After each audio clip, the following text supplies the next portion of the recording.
Um, so the newbies are not going to care, but so typically we have a format where people present back to back, and then we go into panel, because it's always nice to change things a little bit.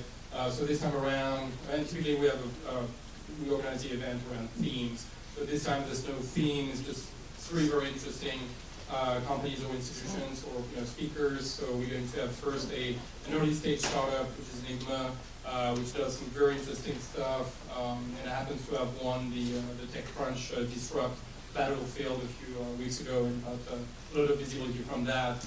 And then we'll have Mike Flowers, who's the first ever Chief Analytics Officer of New York City, speak. And then we're going to be finishing up with Arnab Gupta, who runs a very large big data company that has raised 84 million, I think, in venture capital, and has hundreds of employees. So early stage company, the institutional sort of government view, and then the large sort of startup view. So I thought that would be a nice mix of different viewpoints. And into the format, so we're going to have each person present. This time I've asked the presenters to actually spend a little bit more time presenting, so we have more presentation time, a little bit less sort of discussion. But we'll have some presentation, and we'll sit down, and I'll ask a couple of questions, and then I'll open it up to you guys for Q&A. So that said, let's get started. So our first presenter is Jeremy from Enigma. Thanks, Matt. Can you all hear me?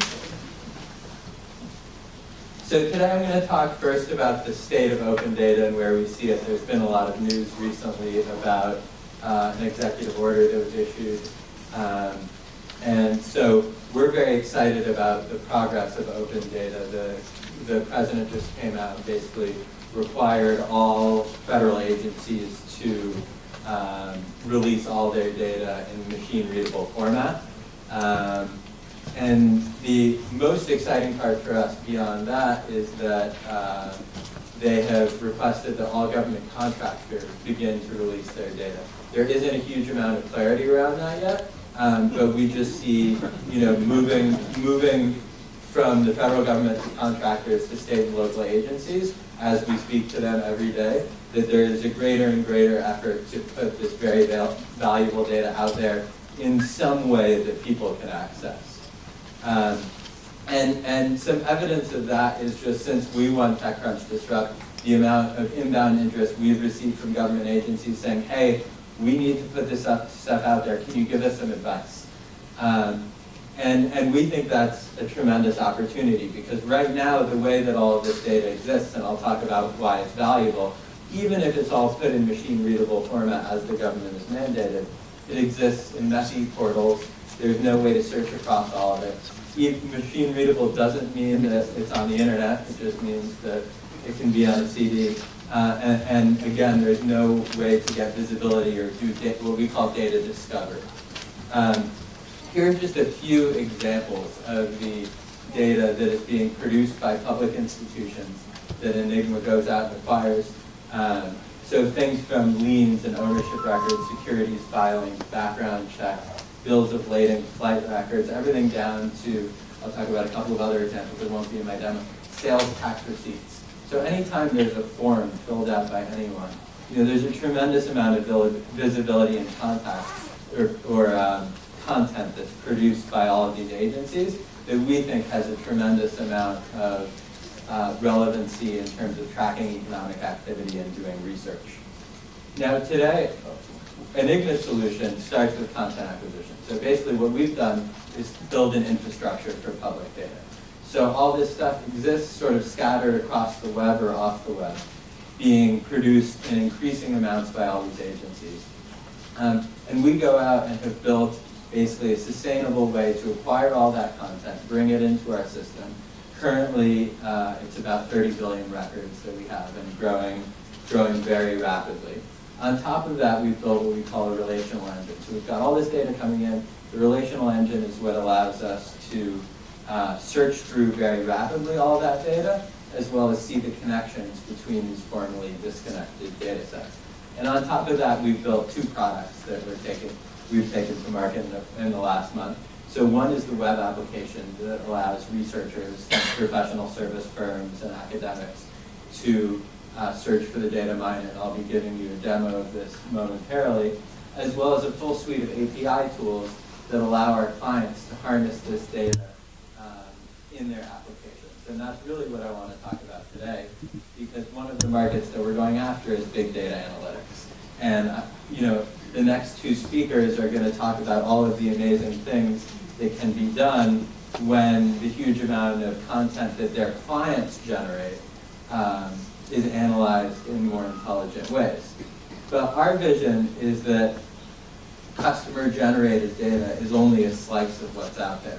And we and our customers believe that by supplementing the client's internal data with all of this public data, they're able to market themselves better, because when they go pitch a client, they don't yet have the client's internal data. And then once they're actually doing the rollout, use all of this data that we provide in a very seamless way to supplement their client's internal resources.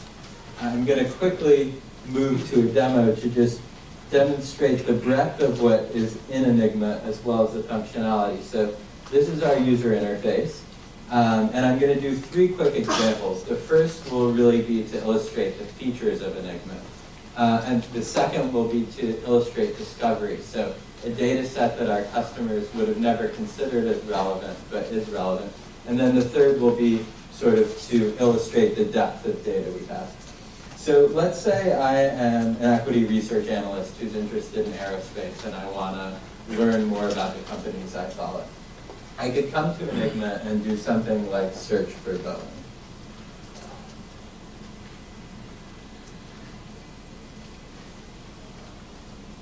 This is our main results page, so you can think of this kind of like Google's homepage. The goal here is to get the user to the right data set. Up top are metadata results or description results. So not a huge amount for Boeing, but you can imagine if you search more topically like SEC or energy or real estate or something like that, there would be a lot more hits. Down here is snapshots of the specific data sets that Boeing hit in. And then on the left is a map of all of the databases that are relevant to Boeing. So this can give you some sense of the breadth of what we have today, and today what we have is only a fraction of what we think will be available in the coming months and years. So everything from local property tax assessments to every electricity transaction in the United States, to hotel occupancy tax receipts and land that they own in Florida or whatever. But getting back to the use case, I'm this analyst and I want to learn more about what Boeing's relationship is with the federal government and what the sequester is gonna mean for Boeing. So I'm now down in the weeds of the data. I'm at the level of a table of the US federal government spending contracts filtered to 2012. And we've built in a bunch of functionalities. So the first is the ability to just view each record as if it were a document to get a little more granular view. And then because a lot of these data sets that we use are bigger than can be handled by Excel, and a lot of our clients aren't database experts, we've built a lot of functionality in that enables them to manipulate the data in the web application. So for example, you can click on any numeric column and find out that in 2012 Boeing received about $30 billion from the federal government.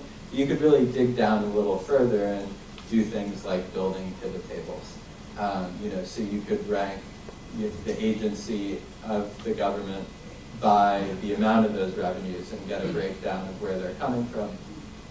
And then, apply likelihoods of each of those different agencies getting cut or whatever it may be. So that's really the first value add of Enigma, is find the data you're looking for quickly and easily and be able to manipulate it. The second piece is really about discovery. It's really about our clients coming to Enigma and having a research topic in mind, but not knowing what sources are out there. And we do discovery ourselves all the time when clients ask us for new data sets that we've never even considered. But I'm going to do an interesting one. So again, let's say I'm this equity research analyst and I want to track a company like McDonald's. Now you search McDonald's in Enigma and the first thing that comes up are their FCC license filings, all 12,000 of them. Now it turns out that whenever a new McDonald's store opens, they have to file an FCC license for the drive-thru in order to order. And by tracking McDonald's FCC license filings is actually one of the best ways to track new store openings for McDonald's, franchise growth, etc. But without having all this data in one place and easily searchable, that type of insight really wouldn't exist because I, as the analyst, wouldn't think, hey, I'm going to track FCC licenses in order to track Enigma. So that discovery aspect is really, really key. And finally, I'm just going to show some of the breadth of the data we have. So it's not just related to corporate entities, relating to individuals or countries or anything like that. Enigma really, we believe, can be the central place that people go to find data, to find answers from data, as well as to find data to power their applications. So I talked today mostly about our application as what we view as being the content arm of big data analytics. And we have a lot of customers that are using us in that way. But we also have a broad variety of application developers who are building highly verticalized applications using slivers of our data, as well as professional service firms and news media organizations who are using Enigma in their research. Thank you very much.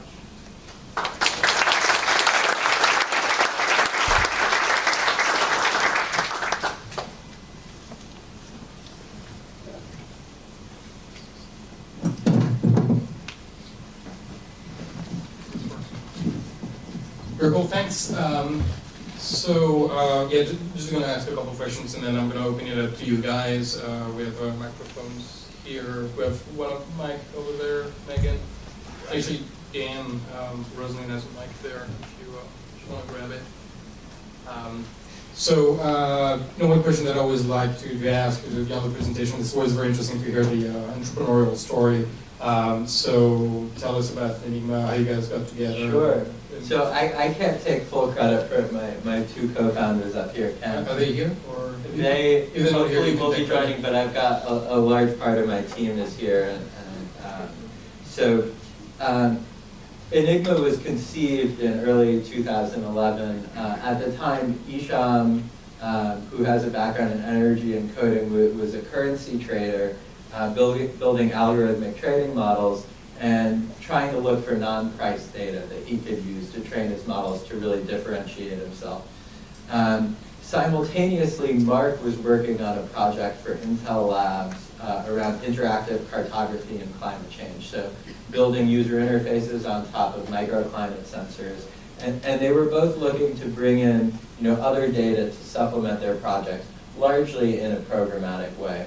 And found that even as coders, figuring out what data was out there was extremely difficult. And then once they found it, getting it into a format that they could use in their applications in an updating way was taking up the vast majority of their time.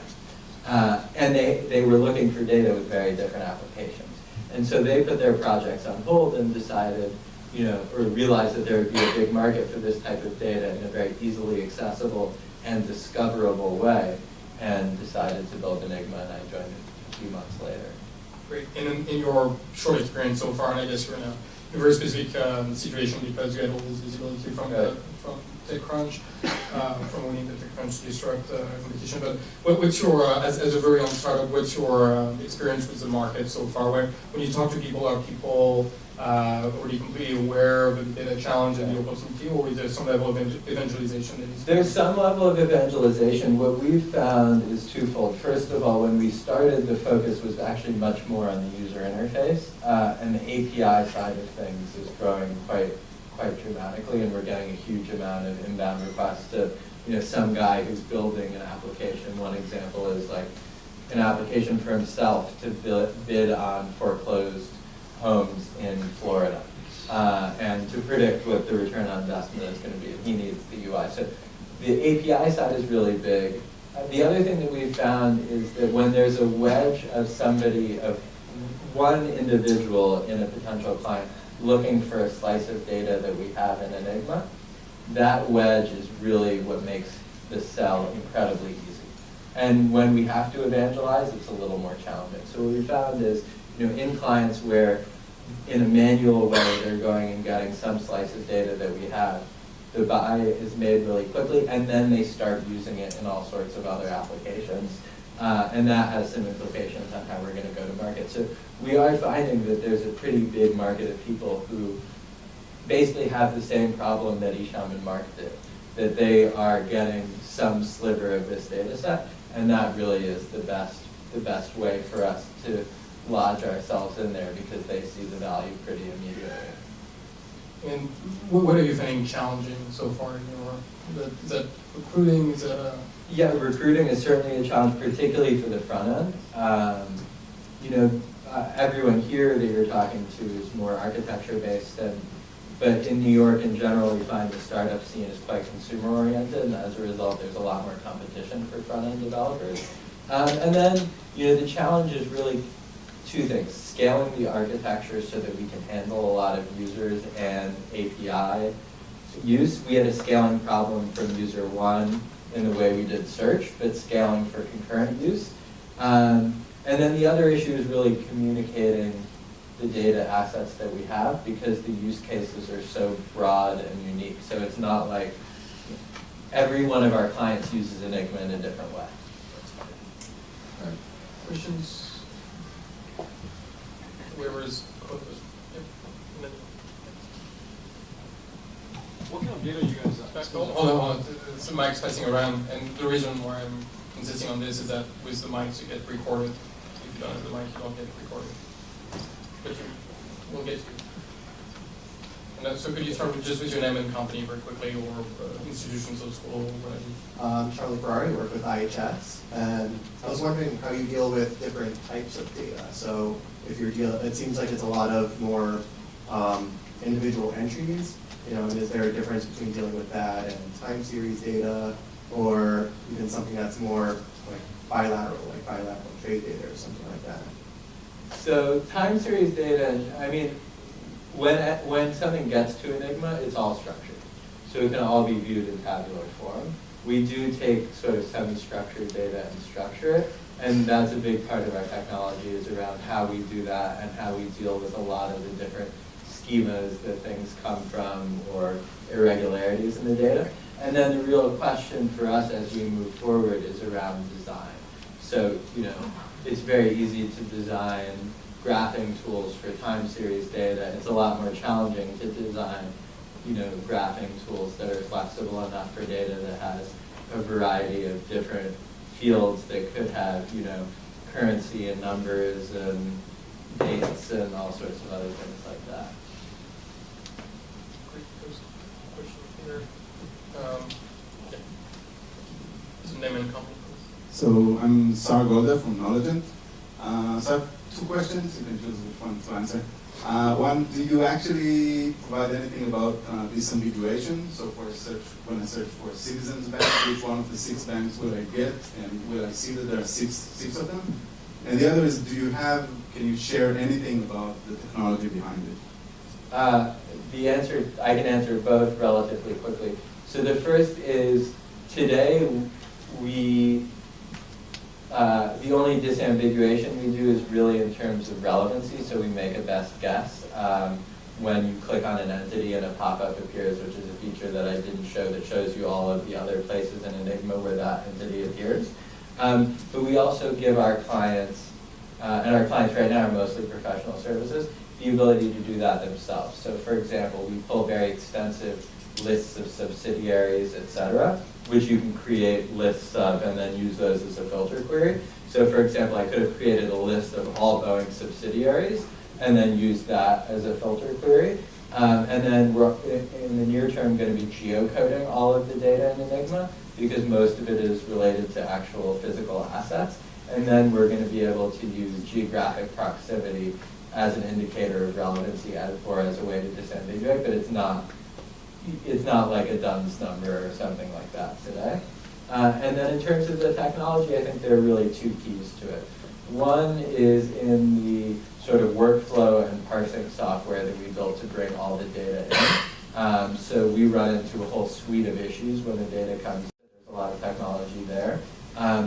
The data itself is stored in a relational database, but then we use Mongo and Redis and that sort of thing for the metadata, and all the search search indices, and that was really a lot of the core tech is around the way we scaled search, because even though it wasn't as quick as I would like it to be today, you were searching through 30 billion records in every single one. And so we built our own custom in-memory storage protocol. And I can't go into much more detail about it, both because I'm not a technical guy and for other reasons. Time for a couple more. I'm Joel. I'm with Urban Informatics startup in Tokyo.